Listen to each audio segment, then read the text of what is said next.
I never believed in ghosts. Not really. I've worked around death long enough to be numb to it, or at least I thought I had. 3 years ago, I took a job at a crematorium just outside of Minneapolis. Night shift. It wasn't glamorous, but it paid well, and honestly it was quiet work. Peaceful in a way. You'd be surprised how still a building becomes when the living are long gone and only memories remain. The crematorium was a concrete box on the edge of town. Stark walls, gray tiles, and a long farewell hall where families gathered to say their final goodbyes before the bodies were brought to the back. The furnaces were old but efficient, massive metal beasts that roared like hell itself when fired up. We called them the mouths, mostly as a joke. Most nights I was alone. That was the deal. Management didn't like to pay for extra staff unless there was a heavy load of services. I didn't mind the solitude. I'd clean the viewing rooms, prep the paperwork, sometimes play a little music on the ancient CD player in the corner office. But around my 3rd week, strange things started happening. It began with the furnaces. I'd set them to preheat around 2 a.m. as always. I'd hear the ignition kick and feel the vibrations under my boots. Then minutes later, silence. I'd walk back into the furnace chamber and find the entire unit shut down. No warning lights. No power faults. Just off. Like something had decided they wouldn't burn tonight. I called maintenance the first time. They came out the next day, shrugged, said maybe the power hiccuped. But the lights had never flickered. Everything else was fine. Then it happened again. And again. Every time I restarted them, I had this feeling like I was being watched. The air behind me would go cold, not just chilly but deep freezer cold. Like someone had opened a door to a place I didn't want to see. One night, about 3:15 a.m., I went to the farewell hall to grab a forgotten flower arrangement someone had left behind. The hallway lights were low motion sensors, kept them dim until you stepped in. But as I entered, I froze. There were footprints. Not mine. Not from any of the funeral guests. Either these were fresh, laid into the dust on the polished tile floor. Bare feet. Wet like someone had walked out of a river. The prints trailed across the hall, down the center aisle, right up to the sliding doors that led into the furnace chamber and stopped. No return path. No side steps. Just a slow walk into the back. And then gone. I didn't move. I stood there for what felt like an hour, heart pounding in my throat. I stared at those prints until the automatic lights flicked off again, until I had to wave my hand to bring them back. That night, I didn't restart the furnace. A few days later, I found out something I wasn't supposed to know. The body scheduled for cremation that week, the one I'd prepped the night the footprints appeared, had been recovered from the Mississippi River. Drowned. They didn't know how long he'd been in the water, but his face was bloated, his skin pale and peeled. I hadn't looked at him long, just enough to check the toe tag and close the drawer. But now, I swear to God, sometimes I see him standing at the far end of the farewell hall, right where those footprints ended. Dripping. Motionless. Watching. The furnaces still go out sometimes. But I don't reset them right away anymore. Not since the night I walked in and found the footprints circling the inside of the furnace chamber. And the smell of river water hanging in the air. I told myself I'd imagined it. I had to imagine it. That night, after seeing the footprints circling the inside of the furnace chamber, I sat in the break room for nearly 2 hours, staring at the floor, clutching a paper cup of coffee that had gone cold in my hands. I didn't drink it. I just needed something to hold. Something solid. Something from the real world. I remember the humming of the vending machine, the soft wheeze of the wall heater behind me. Every little sound in that building echoed too much, like the walls were listening in, absorbing everything and playing it back when no one was around. There were no cameras in the furnace chamber. Management thought it was inappropriate to film that part of the process. They said it was for privacy, but I always thought it was more about money than respect. Fewer cameras, fewer questions, fewer regulations. You could disappear in that place and no one would know until your shift ended and you didn't show up the next day. The furnace doors were still ajar when I went back in, just slightly, just enough to see the black curve of the chamber mouth inside. There was no reason for the footprints to be there. The floor was industrial metal, textured and hard to mark. Yet there they were, faint but undeniable. A circle. Not like someone had wandered in confusion or wandered out of panic. No, this was a deliberate path, each step placed one after the other, as though someone was walking in circles, slowly, calmly, like they were waiting for something to happen. I didn't sleep that day when I got home. I lay on my back, staring at the ceiling, the cheap fan above my bed spinning lazy shadows across the walls. I kept hearing that heavy metallic clank the furnace door makes when it swings shut, echoing in my head like it had slammed just inches behind me. The next night I tried to act normal. I clocked in, signed the forms, walked the building as I always did. But something felt off. The air was thicker. The silence had weight. It wasn't just the usual emptiness of the night shift, this was something more aware. The place didn't feel vacant anymore. It felt occupied. I kept catching things in my peripheral vision. A flicker of movement by the stairwell, the sway of a shadow in the viewing hallway, the feeling again that something was standing behind me, just out of reach, just waiting for me to turn around. I started to avoid the farewell hall entirely. I'd rush through it, eyes down, always keeping to the left side, away from the center aisle where the footprints had appeared. I even stopped turning on the lights in there. I'd rather walk through it in the dark than see what might be waiting under those flickering fluorescents. I told myself that if I couldn't see it, it couldn't see me. That worked for a while until I heard the knocking. It started at 2:47 a.m. I remember the time exactly because I had just checked the ignition sequence on the second furnace, and the digital clock on the wall was glowing red above my shoulder. I was walking back toward the office when I heard it. Tap, tap, tap. Soft. Not like metal on metal, not industrial noise. It was knuckles. Flesh against wood. 3 slow knocks. Then silence. Then again tap, tap, tap. It was coming from the farewell hall. I froze halfway down the corridor listening. The sound was so clear, so unmistakable, that I didn't question if I had imagined it.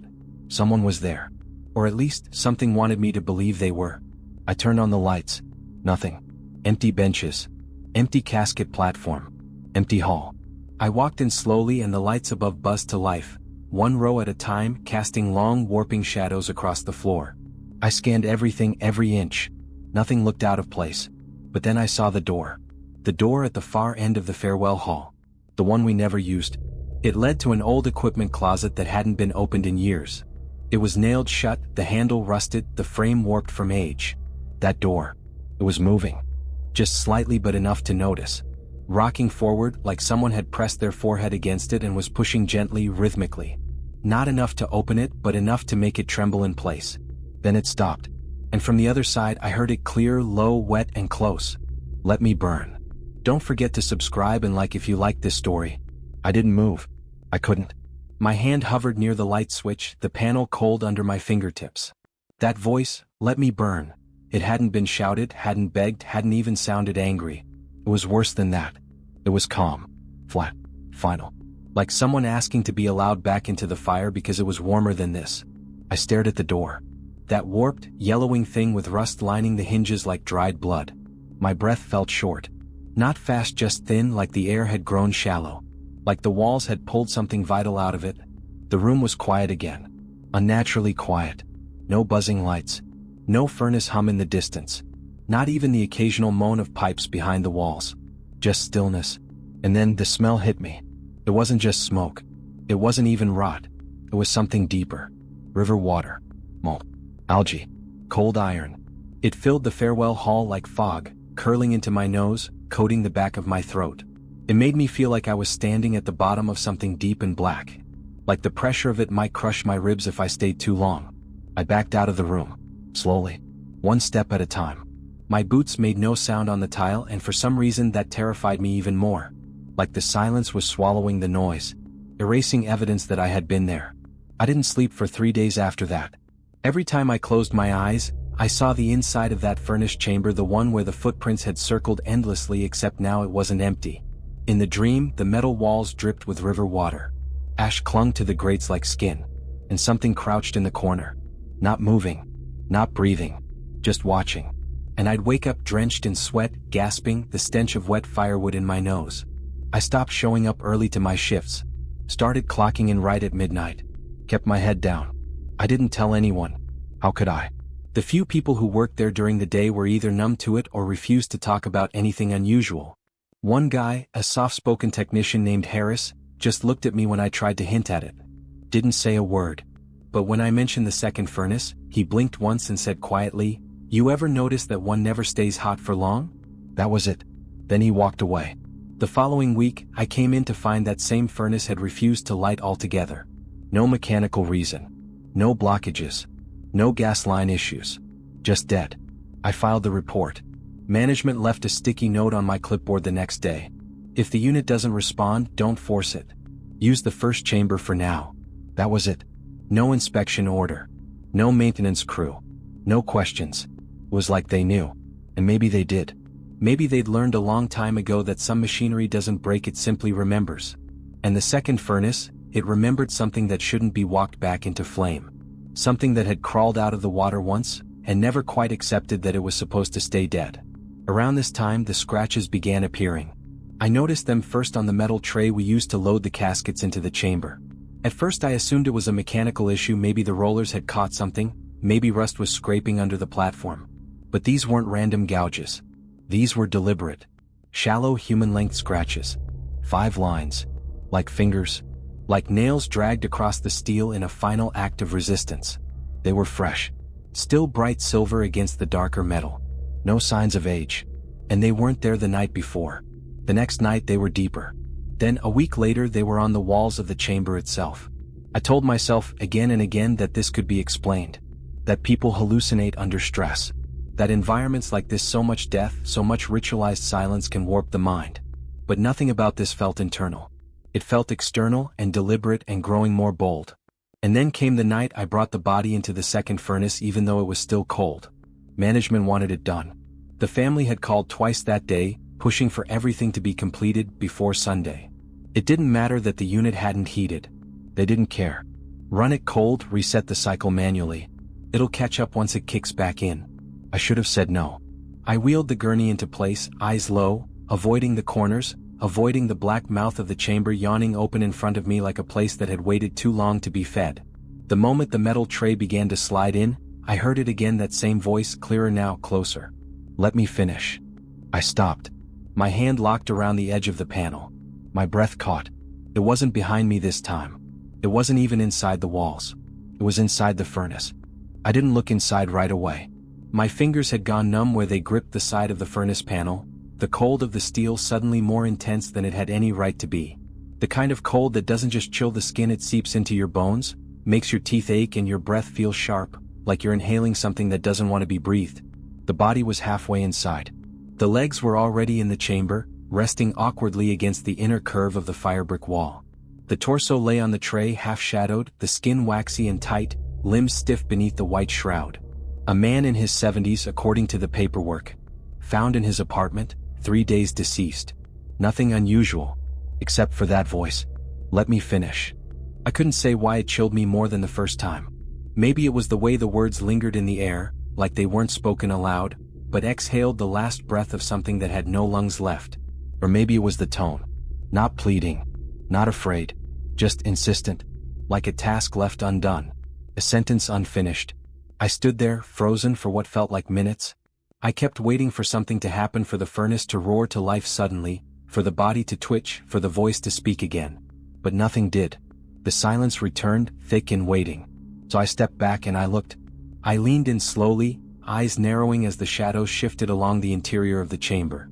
My hand reached for the inspection light on the wall, one of those old magnetic fixtures that you can slap onto the frame. I clicked it on, and its weak yellow beam spilled across the inside of the furnace. The chamber looked normal. Same curved walls, same scuffed firebrick surface stained with years of heat and ash. But on the far wall just above the metal grating I saw it. A handprint. Pressed into the soot and residue, larger than mine, with elongated fingers and a palm wide enough to look wrong. Not monstrous, not clawed, just stretched, like it had been left by something not entirely human anymore. It wasn't fresh. It looked faint, almost smudged. But it was there. Above it, barely visible in the soot, 5 more scratches. Vertical. Like something had tried to climb out. Or hold itself in. I felt my stomach twist, not in fear exactly, but in recognition. That same dragging pattern I'd seen on the tray. The same 5 gouges. 5 fingers, always 5. I didn't complete the cremation that night. I called in the malfunction, wrote "power fault" on the clipboard, left the gurney locked in place and walked out. I sat in my car until the sun came up, engine running, hands gripping the wheel so hard my knuckles turned white. I didn't drive home. I just waited, like maybe daylight would change something. But it didn't. It never does in places like that. The light just makes the shadows harder to see. That morning when the day crew came in, I walked past them without a word. They didn't stop me. They didn't ask. Maybe I looked sick. Maybe they knew better than to get involved. I remember catching Harris's eye in the hallway. He was just finishing his shift. He looked at me the way someone looks at a dog who's about to bite. Sat. Careful. That afternoon, I sat on my porch drinking warm beer, trying to make sense of the timeline. The voice. The handprint. The scratches. The furnace. I went through everything in my head again and again, but every time I came back to the same moment, that whisper inside the chamber, quiet and steady, "Let me finish." Finish what? By the end of the week I was back at work. I had no choice. I needed the paycheck. No other job was lined up and rent wasn't going to pay itself. But the second furnace remained out of order. At least officially. The manager taped a laminated sign to the side of the ignition panel. "Do not use pending repair." But the sign wasn't new. I looked closer and saw the edges were curled, yellowed with age. The ink had faded slightly, the tape was flaking at the corners. It had been there long before my report. Someone had just reapplied it. I checked the furnace log, a binder kept in the small control room behind the chambers. Page after page of clean signatures, initials, check marks, until I flipped back to a section dated over a year ago. There, in shaky handwriting, someone had scrawled an entry with no corresponding cremation ID. Unit 2 stopped mid-cycle. Refused to reignite. Screaming reported. No visible cause. Body removed. Disposed separately. No record sent. No initials. No signature. Just those words. And then a line drawn through the entry in red ink, as if someone tried to erase it without tearing the page. And that's when I knew something for certain, something that had been circling in the back of my mind for weeks. This wasn't the first time. This place had a history. A memory. And that furnace, that second chamber, it wasn't broken. It was quiet. Waiting. Because some things don't stop when the fire goes out. Some things just cool off. Rest. Gather their strength. And I could feel it now, subtle, just below the skin, like a change in the atmosphere of the building itself. Like a storm moving underground. The hum of the other machines felt different. The silence between cycles seemed deeper. The cold air near the chamber door lingered longer than it should. The ashes in the cleanup tray stuck to my gloves, like they were wet even when they weren't. And always I could smell the river. I didn't sleep that night. Or the next. Not well anyway. Every time I drifted off, I was back in that narrow corridor behind the furnished chambers alone, lights flickering, a body halfway inside a silent machine. But in the dream I wasn't the one wheeling it in. I was watching. Always from just around the corner. Watching someone else, a man whose face I couldn't see, ease a body into that second furnace. Watching him hesitate, lean in, hand on the tray's edge. Listening to the sound that followed. Not a voice, not a scream. Something else. Like breathing that wasn't human. Wet, ragged, pulling air through something broken. I'd wake up gagging, throat dry, the memory of that river stench locked in my sinuses like mold under the wallpaper. A week passed. Then two. The second furnace stayed marked out of order. I kept to myself. Took the easier shifts when I could. Burned soft tissue, not bone. Avoided midnight slots. Avoided the hallway behind the chambers entirely. I buried myself in routine loaded trays, swept ash, checked gauges. All just to stay above water. But the tension didn't leave. It settled. Like dust. Like it had decided I was part of it now. The dreams got worse. One night I saw the hand again, long-fingered, pale, black beneath the nails, reaching out of the furnace, dragging itself forward, inch by inch, across the tile. The skin bubbled, steaming from some fire that hadn't touched it in years. And behind it, a voice echoing through the crematorium like breath through an iron pipe. "You stopped me." That was the night I decided to go back. I arrived just after 2 a.m. The building was quiet, emptier than usual. The main lights were off, only the red exit signs casting a dull glow across the corridors. I didn't tell anyone I was coming. I didn't clock in. I didn't turn on the overhead fluorescents. I moved through the dark like I didn't want to wake something. I went straight to the second furnace. The laminated sign was gone. The ignition panel was active, no blinking errors, no pending repair stickers. It was as if it had never malfunctioned at all. And the tray was out. Extended. Waiting. There was no body on it. But there were footprints. Not boot prints. Not shoes. Bare feet. Ash-slicked. The pattern was unmistakable. One set. Human-sized. Leading out of the chamber. Across the tray. Onto the tile. And they didn't stop. They led into the farewell hall. Slowly. Dragging slightly on the left side like a limp. I followed them. The hallway stretched out ahead of me, too long, like the building had warped. Shadows twisted around corners that didn't belong. My own footsteps felt muffled, like I was walking under a blanket of damp cotton. Every so often I'd see flickers movement in the corners of my vision. Something ducking just out of sight. I stepped into the farewell hall. It was empty mostly. Plastic chairs stacked against the far wall. Casket lifts folded and chained. A cheap artificial plant near the window, its leaves coated in a thin film of gray dust. But on the floor right in the center was a pile of ash. Human-shaped, collapsed, curled inward, like someone had lain down there and simply disintegrated. And in the wall behind it, scratched deep into the paint, through plaster, through something older beneath 5 vertical gouges. What? Long. Like fingernails. Like someone had clawed their way out of a fire and tried to hold themselves here. To stay. To finish what they hadn't in life. I stared at that shape for a long time. And then I understood. It wasn't haunting me. It wasn't even threatening me. It was using me. That first night, the voice, the furnace refusing to ignite, the smell, the scratches, they weren't warnings. They were ritual. They were a process. Something had been incomplete. A death unfinished. A soul not fully burned. And when I hesitated, when I pulled the body back out, I gave it a foothold. I helped it escape. I never told anyone. What could I say? That I'd let something crawl out of a furnace and walk barefoot across the tile? That it left ash on the floor and dreams in my head? No one would believe it. And even if they did, what would they do? Tear the place down? That building was older than half the town. No, they'd cover it up. Just like before. So I quit. 3 days later, I dropped my keys through the mail slot and never went back. I left the city entirely. Moved up north. Found a warehouse job loading shipping containers. No bodies. No fires. But some nights I still smell the river. I still dream of the second furnace. And every time I wake up, gasping, I find my bedsheets stained with black ash at the foot of the mattress, like someone stood there, watching. Waiting. Let me finish. Let me finish. Let me finish. Don't forget to subscribe and like if you like this story.